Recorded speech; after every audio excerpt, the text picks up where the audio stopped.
The tomatoes were dying, and that was definitely not supposed to happen in Lieutenant Sarah Chen's carefully maintained hydroponic garden. She stood among the rows of precisely calibrated growing systems aboard the research vessel Aurora's Edge, staring at plants that had been thriving yesterday and were now displaying symptoms that belonged in a xenobiology textbook rather than her weekend hobby space. "Okay, Mystery Blight," she said to the wilting vegetation, "you have my attention. But you're going to have to explain yourself in terms that don't require me to rewrite basic botanical science."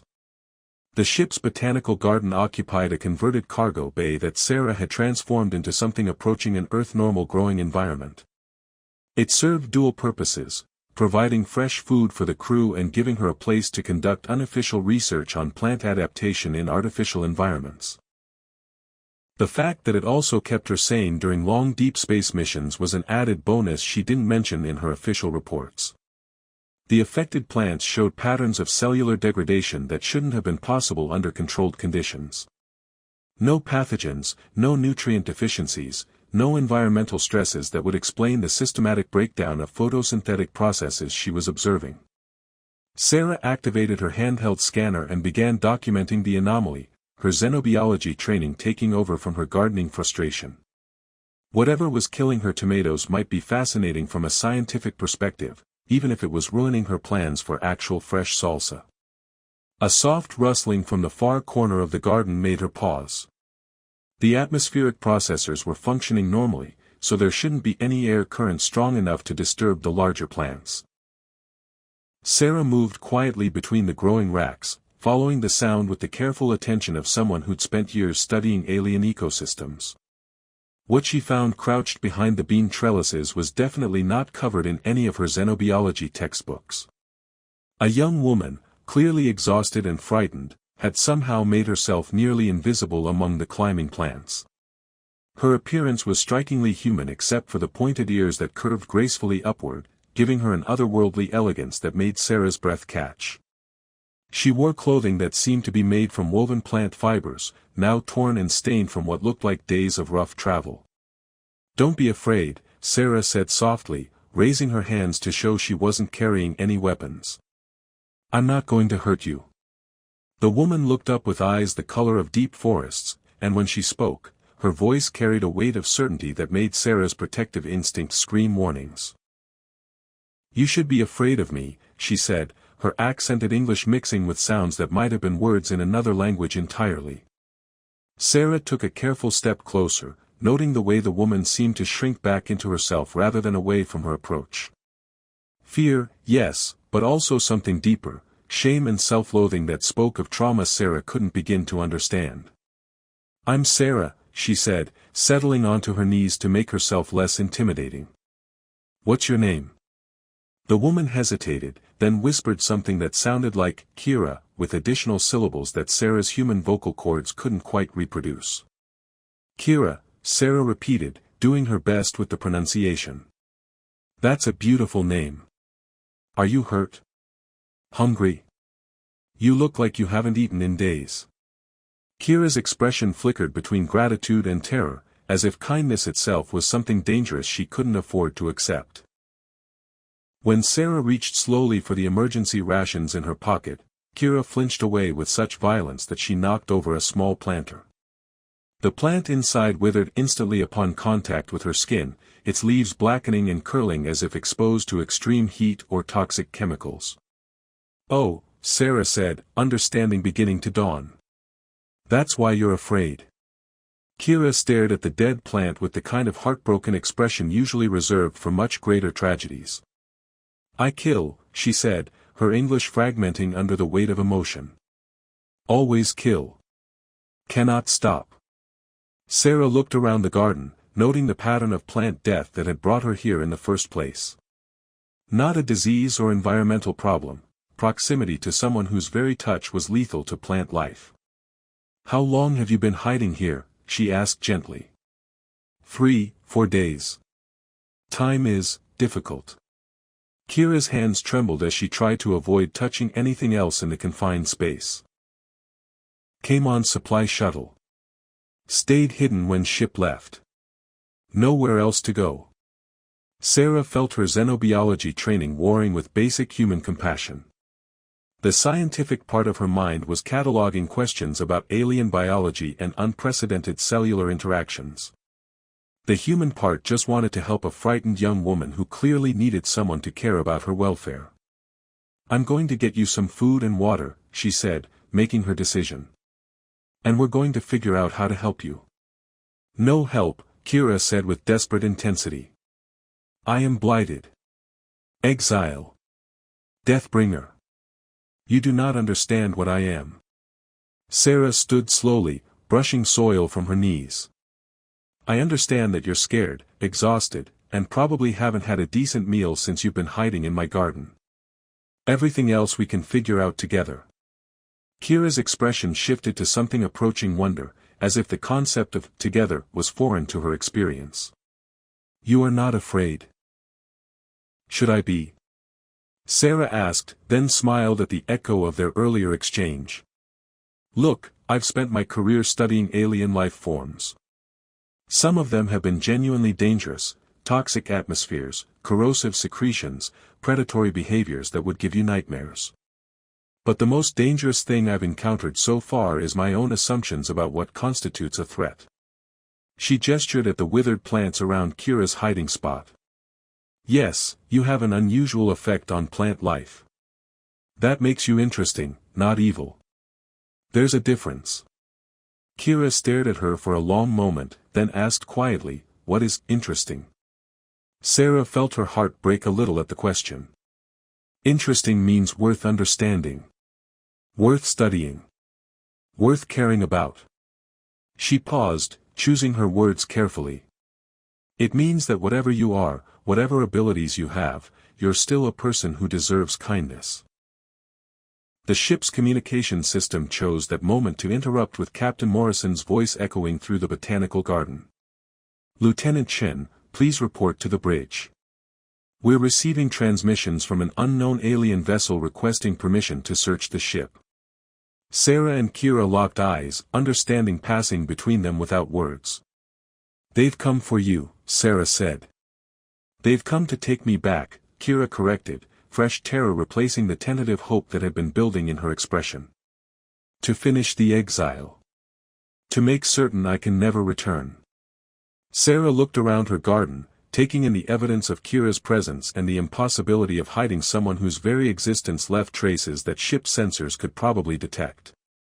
Her xenobiology training provided dozens of rational arguments for cooperation with whatever authorities were searching for this young woman. Her conscience, however, was significantly less cooperative. "Well," Sarah said, "I suppose we'll have to convince them that's not going to happen." Kira blinked in confusion. You said I should be afraid of you," Sarah replied, moving toward the garden supply lockers. "But the thing is, I've never been very good at being afraid of the right things. I tend to get more worried about bureaucrats than alien refugees." She pulled out a portable food synthesizer and began programming it for high-nutrition emergency rations. "Besides, you're in my garden now. That makes you my responsibility, whether you like it or not." Kira watched her work with the kind of stunned attention usually reserved for witnessing impossible miracles. "Why?" she asked. "Why would you help someone like me?" Sarah looked up from the synthesizer, meeting those forest green eyes directly. "Because," she said simply, "everyone deserves to have someone who isn't afraid of them. And today, I guess that someone is me." The communication system crackled to life again, Captain Morrison's voice carrying new urgency. "Lieutenant Chen, the alien vessel is requesting immediate permission to board. They claim they're searching for a dangerous fugitive." Sarah handed Kira a nutrient bar and a water container, noting the way the young woman was careful not to let her fingers make direct contact with Sarah's skin. "Dangerous fugitive," she repeated thoughtfully. "Well, I suppose that depends entirely on your definition of dangerous." Kira took a small, careful bite of the nutrient bar, her expression transforming at the taste of real food. "They are right, though. I am dangerous." "Maybe," Sarah acknowledged. "But you're also sitting in my garden, starving yourself rather than risk harming someone by asking for help. That doesn't sound like the behavior of someone I need to be afraid of. The proximity alarms began chiming softly, indicating that the alien vessel was moving closer to docking range. Sarah could feel time running out, along with her options for keeping this situation from becoming diplomatically complicated. "Kira," she said, "I need you to trust me. Can you do that?" The young woman looked around the garden, taking in the withered plants that marked her presence, the evidence of her destructive abilities that she couldn't control or hide. "I do not know how to trust," she said quietly. "That's okay," Sarah replied, moving toward the garden's communication panel. "I'll teach you." Sarah's first attempt at hiding an alien refugee in her botanical garden revealed several fundamental flaws in her improvised protection strategy. The most obvious being that Kira's presence turned everything green into something resembling a botanical disaster zone, which made concealment roughly as subtle as trying to hide an explosion by pretending the smoke was decorative. "Okay," Sarah said, surveying the expanding circle of dead vegetation around Kira's position, "we need to approach this differently. Less hiding, more strategic relocation." Kira huddled among the few remaining healthy plants, looking miserable as she watched Sarah's carefully cultivated garden transform into what appeared to be the aftermath of agricultural warfare. "I told you I kill everything. This is why they sent me away." "They sent you away because they didn't understand what you are," Sarah replied, consulting her handheld scanner's readings. "But I'm a xenobiologist. Not understanding things is literally my job description, which means figuring them out is my professional specialty." She'd spent the past hour documenting the cellular breakdown patterns in the affected plants, and the results were fascinating in ways that definitely weren't covered in standard botany textbooks. Whatever Kira was doing to the vegetation wasn't simple destruction, it was targeted disruption of specific biological processes. "Your people," Sarah said, offering Kira another nutrient bar while carefully maintaining distance. "What are they called? Where are you from?" "Vredania," Kira said, the word carrying musical qualities that Sarah's vocal cords couldn't reproduce. "We are gardeners. Growers. Your language doesn't have the right words." "Try me," Sarah encouraged, settling cross-legged on the floor just outside what appeared to be Kira's lethal radius. "I speak fluent scientific jargon and several varieties of technical gibberish."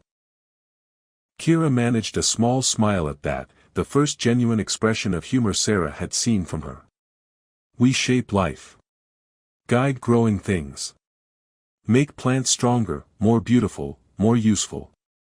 It is how we live, how we build, how we exist."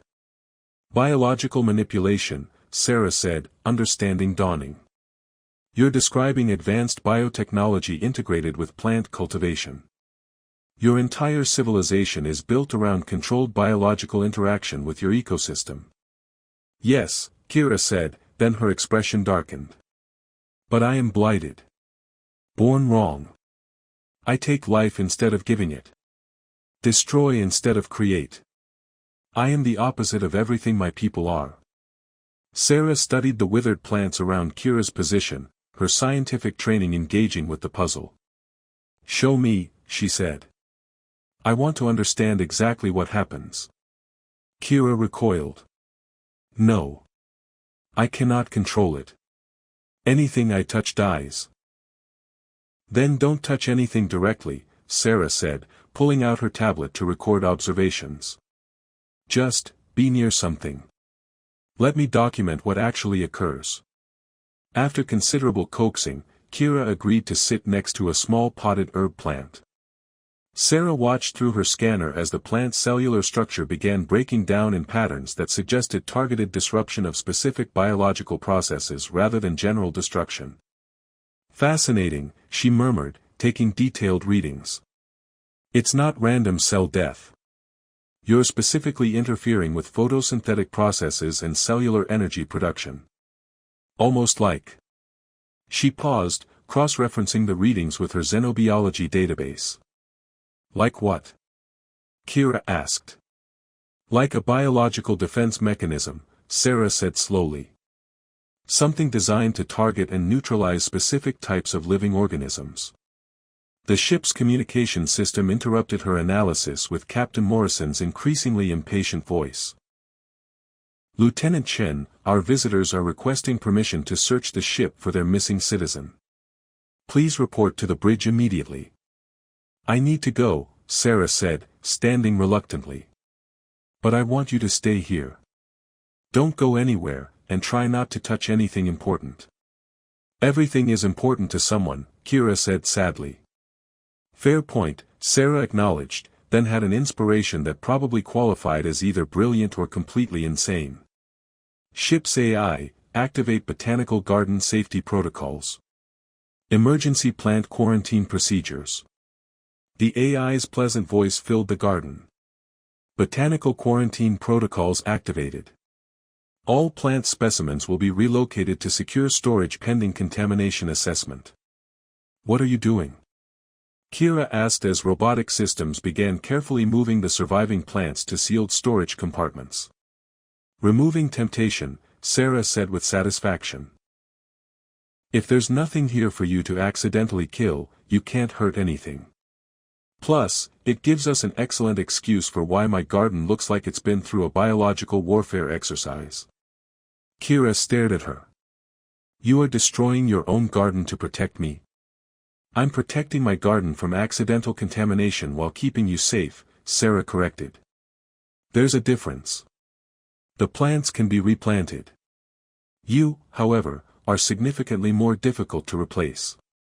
The botanical quarantine procedures continued with the kind of methodical efficiency that made Sarah appreciate good programming. Within minutes, her carefully cultivated garden had been reduced to empty growing racks and sterilized surfaces. There, she said. Now when the diplomatic team arrives, we have a perfectly reasonable explanation for the plant casualties. Routine contamination protocols. Happens all the time in deep space botanical research. This is not routine, Kira said, watching the last of the plants disappear into secure storage. No, Sarah agreed, but they don't need to know that. She activated her comm panel and connected to the bridge. Captain Morrison, this is Lieutenant Chen. I'm implementing botanical quarantine procedures in Garden Bay 7.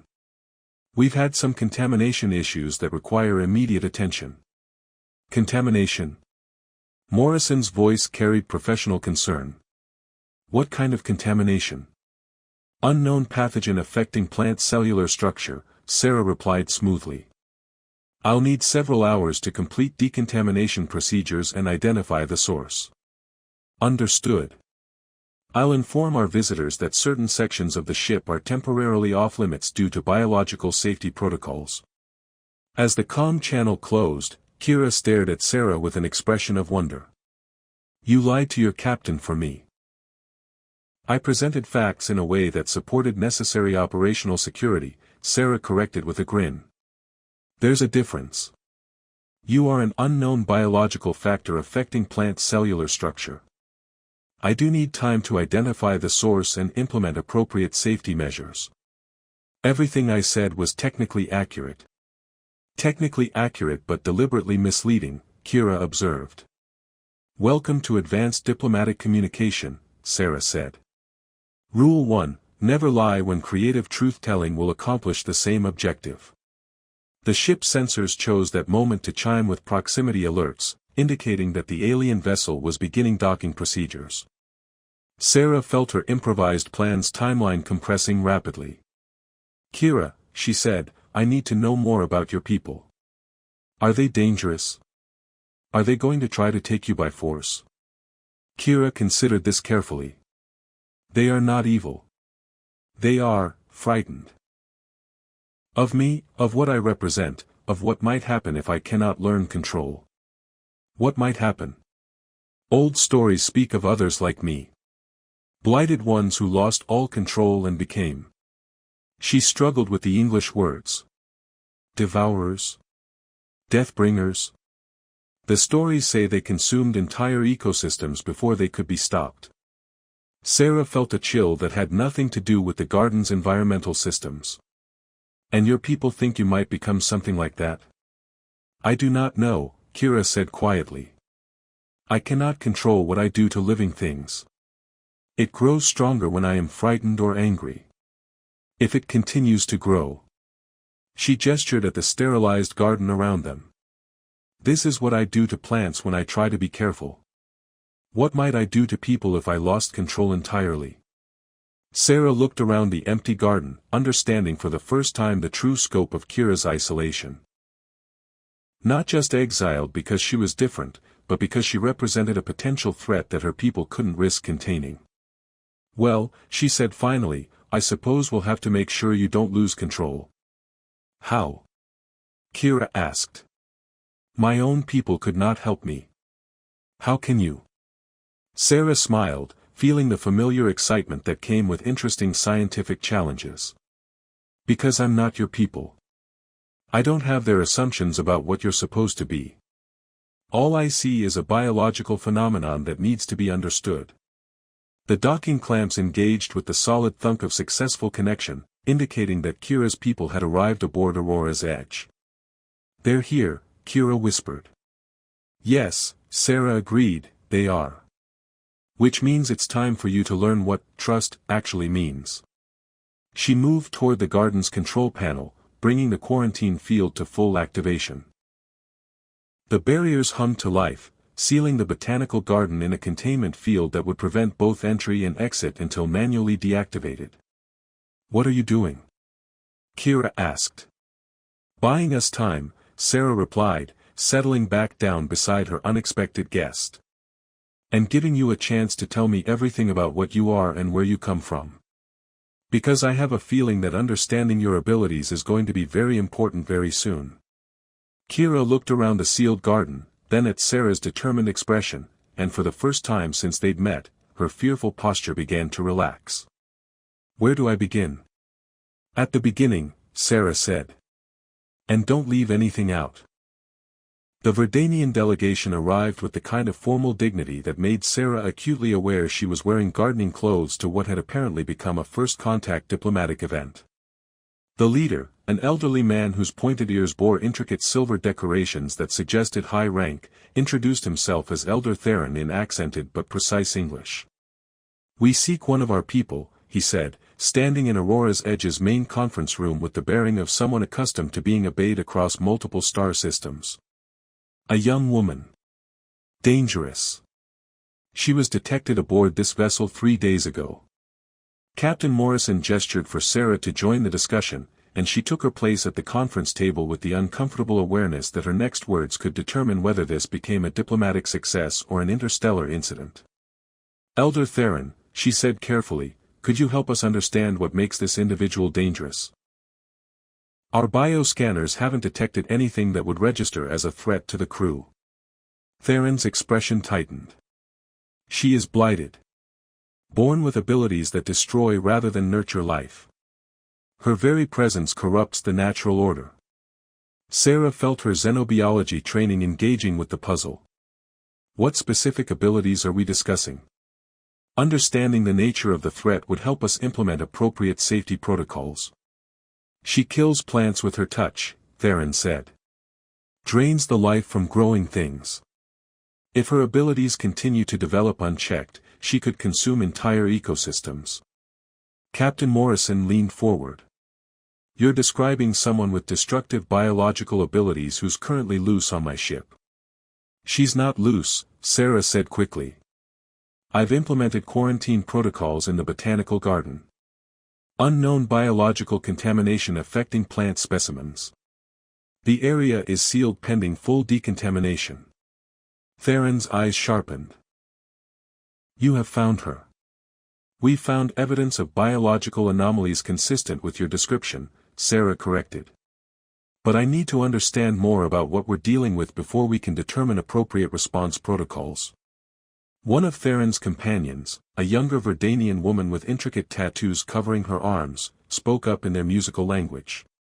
Theron nodded thoughtfully before responding. Healer Vala suggests that your questions indicate scientific rather than security concerns, he said. Perhaps we should explain more completely. Sarah activated her recording devices, hoping to capture everything for later analysis. Please. Understanding is always preferable to assumptions. Theron settled back in his chair, his expression taking on the weight of historical knowledge. Our people have lived in harmony with plant life for millennia. We guide growth, encourage adaptation, create symbiotic relationships with our ecosystem. It is how we build, how we survive, how we define ourselves. Biological manipulation integrated with agricultural technology, Sarah translated. Your entire civilization is built around controlled interaction with plant life. Precisely, Theron confirmed. But rarely, perhaps once in 1,000 generations, a child is born blighted. Instead of nurturing life, they consume it. Instead of harmony, they create death. Sarah's scientific training was cataloging questions faster than she could process them. Is this a genetic mutation? Environmental factor? Some kind of developmental anomaly? We do not know, Theron admitted. The blighted are so rare that we have little opportunity to study the condition. Most do not survive childhood, their abilities make it impossible for them to exist safely within our communities. So you exile them, Sarah said, trying to keep judgment out of her voice. We protect our people, Theron replied firmly. And we protect them from themselves. The old stories speak of blighted ones who lost all control and became something monstrous. Healer Vala spoke again in their language, her tone carrying urgency that made Theron's expression grow grave. What is she saying? Sarah asked. She reminds me that the old stories also speak of why the blighted exist, Theron said reluctantly. Ancient enemies that once threatened all life in our region of space. Parasitic entities that consumed biological energy on a massive scale. Sarah felt pieces of a larger puzzle beginning to align in ways that made her extremely uncomfortable. Parasitic entities. What kind of entities? The stories call them Devourers, Theron said. Beings of pure hunger that fed on life force itself. They could drain entire worlds of biological energy, leaving nothing but lifeless rock. And the blighted? Sarah asked, though she was beginning to suspect the answer. According to legend, they were our evolutionary response. Individuals whose abilities were specifically adapted to destroy the Devourers' energy-feeding mechanisms. Living weapons designed to combat an existential threat. The conference room fell silent as the implications sank in. Sarah found herself staring at her hands, thinking about Kira's terrified insistence that people should be afraid of her. But the Devourers were defeated, Captain Morrison said. Destroyed. The threat ended. Theron and Vala exchanged glances that suggested the captain's optimism was premature. The stories say they were driven away, Theron corrected. Forced to retreat to distant regions of space. But our scouts have been detecting anomalies in nearby systems. Unexplained energy drains. Communications disruptions. Patterns that match historical accounts of Devourer activity. Sarah's blood went cold. They're returning. We believe so, Theron confirmed. Which is why the appearance of a new blighted is both terrifying and potentially essential. She may be our only natural defense against a threat our people hoped never to face again. Then why exile her? Sarah asked. If she's potentially your only weapon against this threat. Because she cannot control her abilities, Theron said with the pain of someone who'd made impossible decisions. The young woman we seek has no training, no understanding of what she is. Her powers respond to her emotional state, fear, anger, desperation all make her more dangerous. So teach her, Sarah said. Train her. Help her understand what she is. We tried, Theron said quietly. For years, we tried. But her abilities continued growing stronger, and her fear of them made control impossible. Eventually, the risk became too great. Healer Vala spoke again, her tone urgent and worried. Theron listened, then turned to Sarah with new concern. She asks about the biological contamination you mentioned. How extensive is the plant death in your garden? Sarah hesitated, realizing that her answer could determine whether this became a rescue mission or a containment operation. Significant but localized. Approximately 30% of the botanical specimens showed cellular degradation consistent with targeted disruption of photosynthetic processes. Targeted disruption, Theron repeated thoughtfully. Not random destruction. The damage pattern suggests specific interference with biological energy production rather than general cellular breakdown, Sarah confirmed. Almost like a directed biological weapon. Theron and Vala exchanged what appeared to be significant looks. Elder Theron, Sarah said carefully, what aren't you telling us?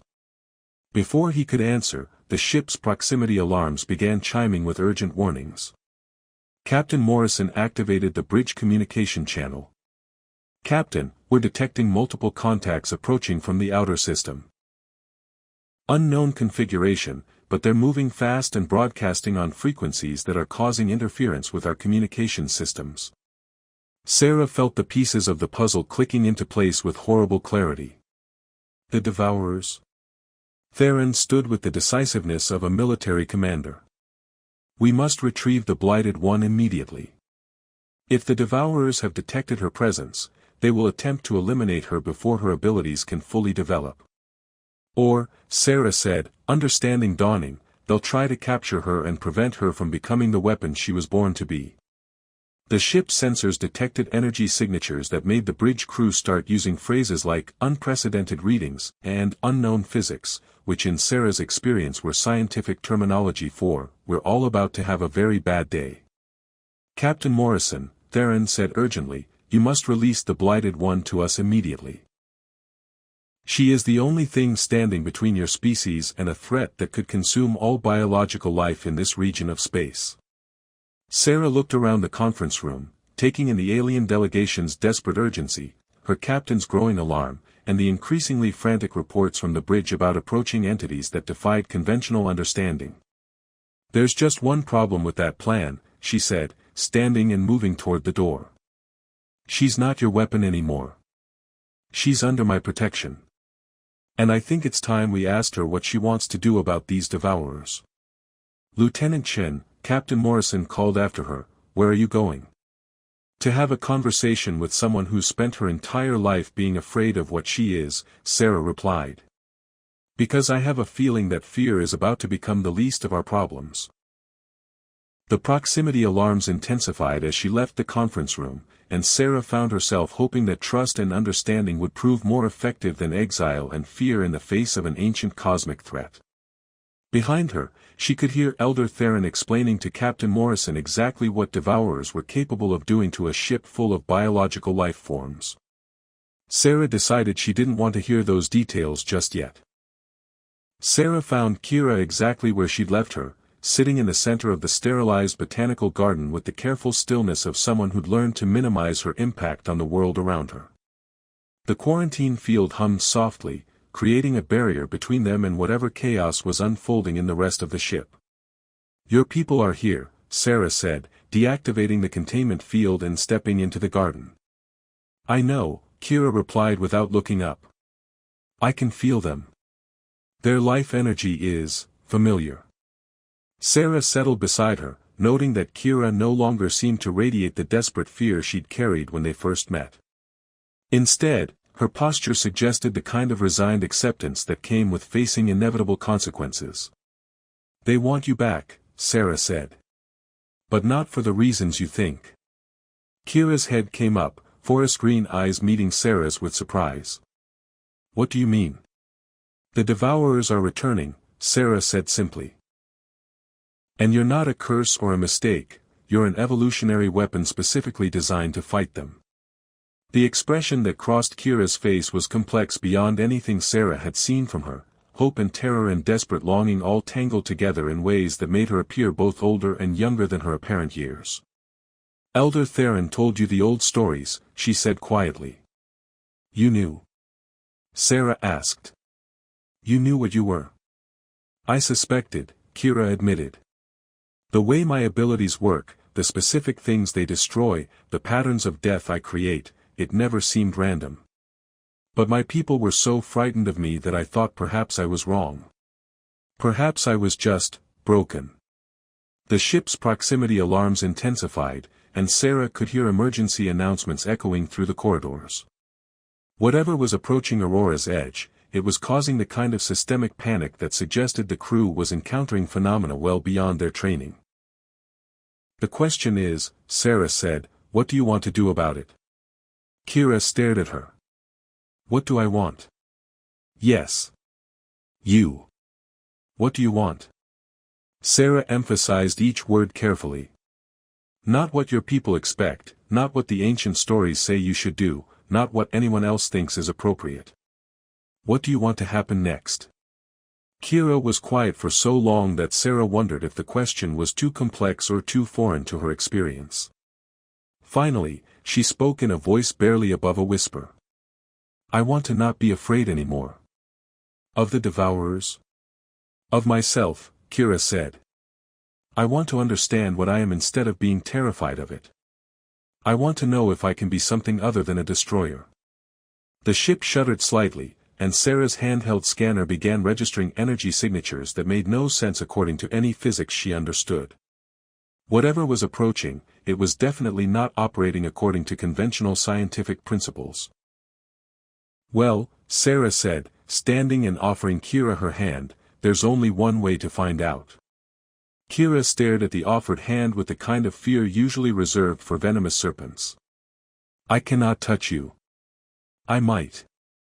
You might kill me, Sarah finished. Or you might discover that your abilities are more discriminating than you've been led to believe.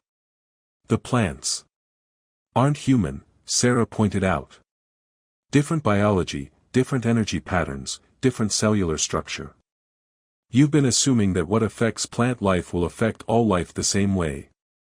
Kira looked between Sarah's outstretched hand and her own fingers with the expression of someone facing an impossible choice.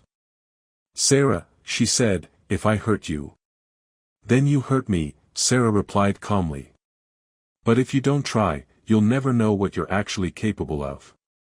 And right now, that knowledge might be the difference between surviving whatever's approaching and becoming another casualty of fear. The ship's emergency lighting activated, bathing the botanical garden in red warning illumination. Through the external sensors, Sarah could see shapes moving in space that defied her understanding of what constituted a spacecraft. Kira took Sarah's hand. The expected pain didn't come. Instead, Sarah felt a strange tingling sensation, like static electricity mixed with something that might have been biological recognition. Her scanner readings showed energy fluctuations around the contact point, but nothing that registered as harmful to human cellular structure. Oh, Kira said, wonder filling her voice. You're not plants. No, Sarah agreed, squeezing gently. We're not. The discovery transformed Kira's entire demeanor. Instead of the careful, frightened movements of someone expecting to cause destruction, she began to move with something approaching confidence. Your people told me more about what you are, Sarah said. Want to hear the official version? As they left the botanical garden and moved through corridors filled with emergency activity, Sarah explained everything Elder Theron had shared about the Devourers, the evolutionary purpose of the Blighted, and the approaching threat that had brought both groups together in increasingly desperate circumstances. So I'm a living weapon, Kira said when Sarah finished. Designed by evolution to destroy specific types of entities. You're a person, Sarah corrected, who happens to possess abilities that could be used as a weapon if you choose to use them that way. They reached the main conference room to find Captain Morrison coordinating with both the Verdanian delegation and his bridge crew in managing what appeared to be a completely unprecedented first contact scenario with entities that might not qualify as life forms in any recognizable sense. Lieutenant Chen, Morrison said with relief, please tell me you have good news about our biological contamination situation. The contamination has been contained and analyzed, Sarah replied formally. I'd like to present my findings to the full diplomatic team. She guided Kira into the conference room, noting the way Elder Theron's expression shifted from relief to alarm as he took in the young woman's transformed demeanor. Kira, he said, his voice carrying the weight of complicated history. You have grown. I have learned, Kira corrected, moving to stand beside Sarah with confidence that hadn't been there hours earlier. About what I am, about what I was made for, about what I can choose to become. The external sensors chose that moment to detect the first direct contact with the approaching entities. The ship's hull rang with impacts that suggested something was attempting to breach their defenses, and the energy readings on every scanner began showing patterns that made the bridge crew start using increasingly creative variations of profanity. "They're trying to drain our power systems," the bridge reported. "Unknown mechanism, but we're losing energy across all networks." Kira's expression sharpened with recognition. "Devourers feed on life energy, but they need mechanical energy to reach biological systems. They're preparing to drain your crew. Can you stop them?" Captain Morrison asked directly. Kira looked around the conference room, taking in the mixed group of humans and Verdanians who were all looking at her with expressions ranging from hope to fear to desperate calculation. "I don't know," she said honestly. "I've never tried to use my abilities as a weapon. I've spent my entire life trying to prevent them from hurting anyone." Sarah stepped closer, offering the kind of support that didn't require words. "But you're willing to try?" Kira nodded, her expression carrying the determination of someone who'd finally found a purpose that made sense of all her previous suffering. "Yes. I'm willing to try." The ship's hull breached in 3 locations simultaneously, and Sarah found herself facing entities that looked like living shadow given form and purpose. They moved through the corridors with the fluid grace of predators who'd never encountered effective resistance. "Stay behind me," Kira said, moving toward the breach points with the kind of confident stride Sarah had never seen from her. "Actually," Sarah said, staying close, "I think I'll stay with you. Someone should document this for science." Kira smiled, the first completely unguarded expression Sarah had seen from her. "For science, then." What followed was less like a battle and more like watching surgical precision applied to cosmic-scale pest control. Kira's abilities, so destructive to plant life, proved perfectly calibrated to disrupt the energy-feeding mechanisms that kept the Devourers functional. Where they touched ship systems, technology failed. Where they touched crew members, life energy drained away. But where they encountered Kira's focused attention, they simply stopped. Not destroyed, transformed. Their predatory hunger redirected into something that might have been harmony with the natural order they'd been designed to protect. "Fascinating," Sarah murmured, recording everything. "You're not killing them. You're debugging them. Correcting their programming." "They're not evil," Kira said, guiding the transformation of the last entity. "They're just hungry. And they forgot how to eat properly."